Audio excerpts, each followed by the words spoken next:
Y bien, amigos oyentes, de nuevo aquí con el Padre Héctor Ramírez. Bienvenido, Padre. ¿Cómo está? Muchas gracias, Marilena, y estamos aquí agradecidos por este espacio. Gracias, Padre, por su tiempo, por su dedicación. Hoy vamos a ir con el cuarto peldaño para llegar a la santidad. ¿Cuál es?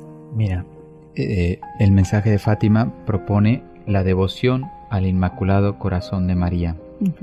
Yo voy a leer textualmente, me parece a mí, quizá una de las palabras más hermosas que la Virgen nos ha dejado en el mundo.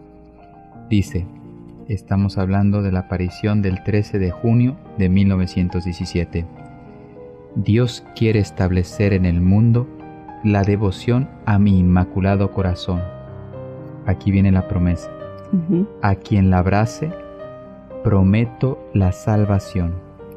Y serán amadas por Dios estas almas como flores puestas por mí a adornar su trono. Pues yo creo que una promesa de esta magnitud solo Dios la puede hacer, y precisamente quien a Dios quiera dársela, y la Santísima Virgen pues es una hija fiel, y Dios le ha concedido la posibilidad de prometer el cielo a quien abrace la devoción a su Inmaculado Corazón. Por lo tanto es una grande promesa, ¿no? Y un grande aliento para volver a María y volver a través de María a su Hijo Jesús. ¿Cómo podríamos decir que somos devotos verdaderos? Porque hay devotos falsos, dice Luis María Griñón de Montfort. Pues mira, yo tengo, y precisamente este peldaño tiene como cuatro aspectos. Primero, y ella lo ha pedido en Fátima, la consagración al corazón inmaculado de María. Es muy importante que como hijos que queremos ser de María, consagrarnos a su corazón inmaculado. Yo les puedo decir que mi labor me parece a mí más hermosa que yo he hecho. Primero la Eucaristía, pero no la tomo en cuenta porque esa la puedo celebrar en cualquier lugar. Pero me estoy refiriendo a mi labor como capellán del Santuario de Fátima, era confesar, porque ahí las personas se reconcilian con Dios, y consagrar, porque todos los días en la misa de lengua española yo les proponía a los peregrinos de que cayeran en cuenta qué significa consagrarse, y que tuvieran la posibilidad al final de la misa de consagrarse al corazón inmaculado de María. Entonces, el entregar nuestra vida a María sería el primer aspecto. Los nombro y así que después los desarrollamos, sí, y así la gente ya le queda claro, al menos 4 aspectos me ayudan a comprender en qué consiste la devoción a María, a su corazón inmaculado. Segundo, ella nos pidió que realizáramos la práctica de los primeros 5 sábados de mes reparadores. Algunos le llaman comunión reparadora. Es lo mismo, porque dentro de esas prácticas está recibir la comunión. Bien, ella hablaba precisamente, ya lo hemos dicho en otras ocasiones, de las ofensas que recibe en el corazón de Jesús, y el niño Jesús, así se le apareció a Lucía, le expresaba cómo era ofendida la Santísima Virgen en su corazón inmaculado. Bien, pues estos 5 primeros sábados de mes reparadores tratan de reparar las ofensas que recibe la Santísima Virgen. Después ya hablaremos en qué consiste, cuáles son las ofensas que recibe la Virgen y tal. Tercero, la imposición del escapulario de Nuestra Señora del Carmen. Si alguien no lo sabe, el 13 de octubre, cuando la Virgen se aparece, hace el milagro del sol, dice Lucía que vio una serie de imágenes. A San José, el niño bendiciendo el mundo, la Sagrada Familia, etc. Y una de ellas era la Santísima Virgen vestida con la túnica del Monte Carmelo, de Carmelita. De los carmelitas. Y entonces ahí tienen varios significados, pero 2 me parecen muy importantes. Primero, que todos sabemos que ella vivió 50 años siendo religiosa carmelita descalza. Por lo tanto, ya le estaba mostrando a la Virgen lo que sería iba a ser para ella. Su vocación, así es. Y después nosotros sabemos, porque esto es desde el año 1200 y algo, no sé si 1250, 40, por ahí, la Virgen del Carmen, así con esta advocación, a San Simón Stock le ofreció su escapulario, y también que es una forma de consagración a ella, y le hizo unas promesas muy importantes. Primero, que no conocerían las pruebas del infierno quien lleve devotamente su escapulario de la Virgen del Carmen y que viva una vida católica, ¿no? Según coherente. Y la otra promesa que también es muy bonita, primero, no conocerán las pruebas del infierno, por lo tanto iremos al cielo.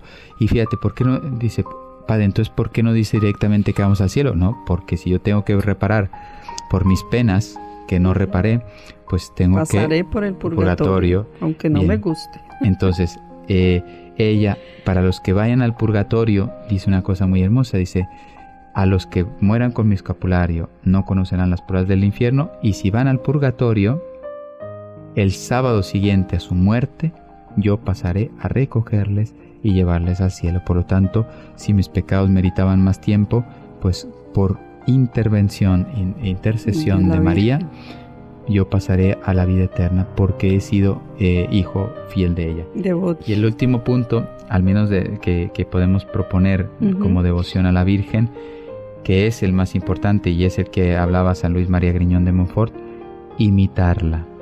Porque las demás son prácticas que la Virgen pide y hay que hacerlas por amor a ella. Sí. Pero lo que Dios espera de nosotros es que imitemos a su madre. ¿Por qué? Porque es la criatura, la santidad en perfección. O sea, Dios nos quiere santos, lo ha dicho Cristo, pero la que más alto grado de santidad ha alcanzado en la vida ha sido la Virgen, y por lo tanto es un modelo a imitar. Todos los santos hay que imitarlos, pero la Virgen es el modelo de la santidad después de su Hijo.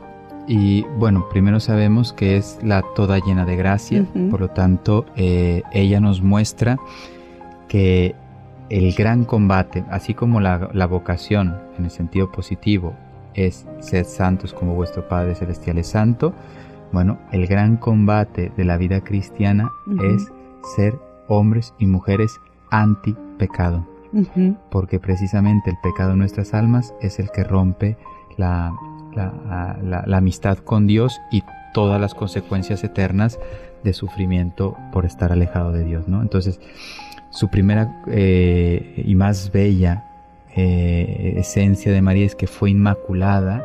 Ella no experimentó pecado al ser concebida, pero, y ahí se queda la gente, y a mí me llama la atención.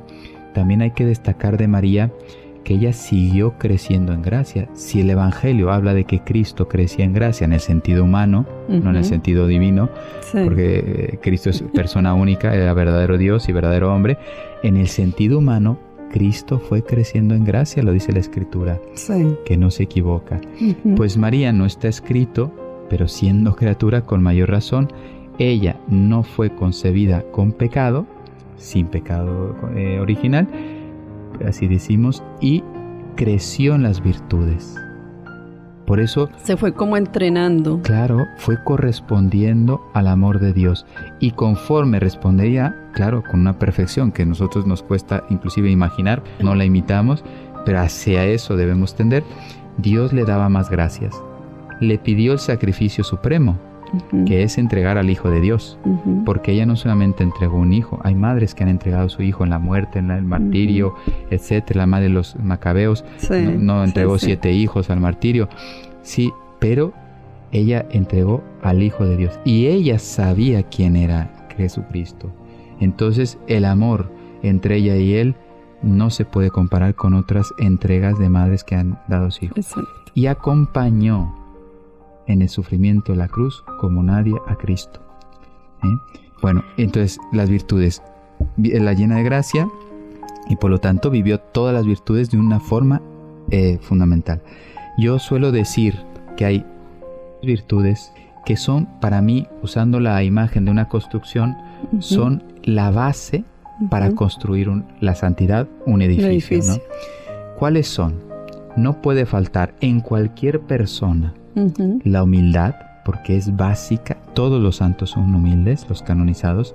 Por eso, si tú encuentras en la vida una persona soberbia, pues puede hacer cosas buenas, pero del todo no agrada a Dios, porque la humildad conmueve a Dios. El primer humilde fue Cristo, siendo Dios, tenía sed, tenía hambre, se cansaba, ¿no? Caminaba estaba mucho, dormido en la barca. O sea, claro, Sí, aceptó toda la condición humana. Exacto. Bueno. Padre, cuando usted hablaba de la Virgen María llena de todas las gracias y virtudes, y que ella, en la medida en que ella respondía a Dios, a la Santísima Trinidad, iba siendo llenada de más gracia, ¿no? En la medida en que yo respondo así, mi respuesta es pobre porque no tengo mucho para dar, ¿no? La Virgen María pues era concebida sin pecado original, entonces fue una criatura más perfecta, con unos dones especiales para ser la Madre de Dios. Asimismo, esa humildad de ella pues la hizo obediente. En mí, nacida de la carne y mis propios pecados, ese sí se me hace muy pobre, ¿no? Muy débil, ¿no? Y un día digo sí y mañana digo no. O el mismo día, o a veces al ratico ya estoy como que no me sale el sí verdadero. Yeah. Sin embargo, el Señor siempre coge ese pequeño sí mío o no, me exige más. Pues mira, has dicho una cosa muy importante porque esa es la lógica divina. Yo la voy a decir con palabras humanas. Dios hace y lo que quiere y con las excepciones se muestra que Dios es Dios y hace lo que quiere. Pero la vida espiritual, el crecimiento en la santidad, la forma ordinaria es lo que tú has dicho. Dios envía gracias a todos y gracias abundantes a todos porque nos ama con amor infinito y es infinitamente generoso también. Pero ¿qué pasa? El hombre no corresponde a esas gracias. ¿Puede corresponder o no? El que más corresponde, Dios le envía más. El que menos corresponde, Dios reduce. Y eso se percibe cuando uno está ya imbuido en un vicio. El salir del pecado cuesta muchísimo más. Voy a poner un ejemplo. Pornografía, porque es una plaga. Está muy común. Que está. El que un día tiene una debilidad, hombre o mujer, no importa, y tiene una debilidad y ve un video pornográfico, pero va a misa, reza su rosario, etcétera, está clarísimo que es una debilidad. Inmediatamente va, reconoce su pecado y pide la absolución y Dios le perdona. ¿Por qué? Porque esa alma normalmente está viviendo en gracia, tuvo una fragilidad, cae y se levanta porque tiene el resorte, vamos a usar esta imagen, el resorte espiritual para levantarse rápido. El pecado es pecado y es mortal y tal, pero rápidamente reacciona y dice, oye, yo no quiero esta vida y voy buscando al Señor, ¿no? Pero ¿qué pasa? Vamos a poner el ejemplo del que ya tiene el vicio de la pornografía, que a lo mejor ve, esto a lo mejor no lo saben, pero los sacerdotes sí conocemos personas, porque vienen a pedir ayuda.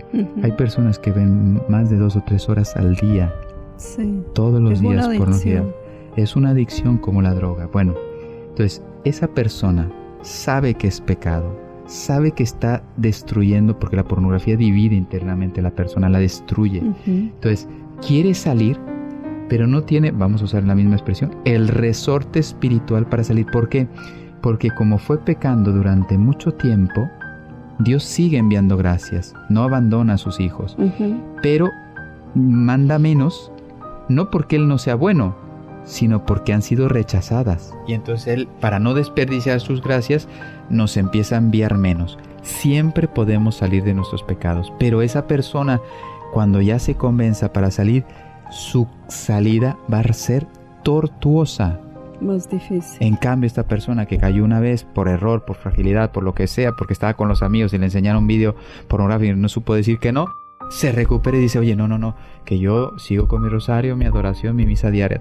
En cambio, el otro necesitará tiempo y volverá a caer, etcétera, hasta que poco a poco, Dios no le abandonará, poco a poco pueda recuperar con la gracia de Dios una vida pura, un corazón puro, una vida casta, ¿no?